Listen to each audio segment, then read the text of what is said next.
土佐藩の武力倒幕派と大政奉還派による対立。イントロダクション。幕末の日本において、土佐藩は重要な役割を果たしました。特に、武力倒幕派と大政奉還派という二つの異なる勢力の対立が、土佐藩内部で激化しました。この対立は土佐藩の内政だけでなく、全国的な政治情勢にも大きな影響を与えました。この動画では、この対立について、ずんだもんと四国メタンの対話形式で解説していきます。武力倒幕派の主張。武力倒幕派って具体的に何を目指していたのだ。武力倒幕派は現在の幕府を力で倒して新しい政府を樹立しようと考えていたの。彼らは幕府の腐敗や無能さに我慢ならなくて武力を使ってでも改革を進めるべきだと主張していたのよ。それってかなり過激なのだ。でもなんでそんなに幕府を倒したかったのだ。幕府は長い間権力を握ってきたけど次第に腐敗して無能な政策が続いたの。特に外国との不平等条約や経済の混乱が原因で多くの人々が幕府に対して不満を持つようになったの。具体的にはどんな人たちが武力倒幕派にいたのだ。代表的なのは板垣退助や坂本龍馬、中岡慎太郎ね。彼らは薩摩藩や長州藩とも連携しつつ武力による倒幕を推進していたのよ。また彼らは新しい国家体制を模索し外国の知識や技術を積極的に取り入れようとしていたの。大政奉還派の主張。じゃあ大政奉還派はどういう人たちなのだ。大政奉還派は幕府に自ら政権を朝廷に返上させることで平和的に新しい政府を樹立しようと考えていたの。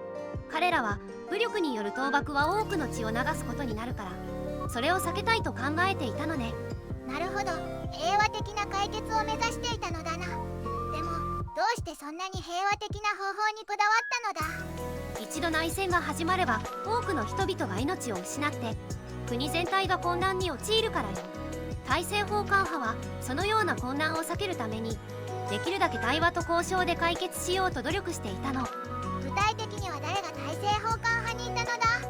代表的なのは後藤象二郎ね。彼らは幕府との交渉を重ねて大政奉還を実現させようと努力していたのよ。それから彼らは新しい政治体制を構築するための準備も進めていたの。対立の激化とその影響。でも同じ土佐藩内で意見が対立するとどうなっちゃうのだ。それが土佐藩の複雑なところなの。武力倒幕派と大政奉還派の対立は藩内の政治や軍事に大きな影響を及ぼしたの。特に坂本龍馬が暗殺された事件は両派の対立を一層激化させたわ。そんなことが。でもこの対立は土佐藩内だけの問題じゃなかったのだ。そうなの。土佐藩内の対立は全国的な政治情勢にも影響を与えたの。特に大政奉還が実現した後も武力倒幕派の勢力が強くて結果として戊辰戦争が起こったの。これによって徳川幕府は完全に倒されて新しい明治政府が誕生することとなったの。なるほど、土佐藩の対立が日本全体の歴史を大きく動かしたのだな。まとめ。土佐藩の武力倒幕派と大政奉還派の対立は、幕末の政治情勢に大きな影響を与えました。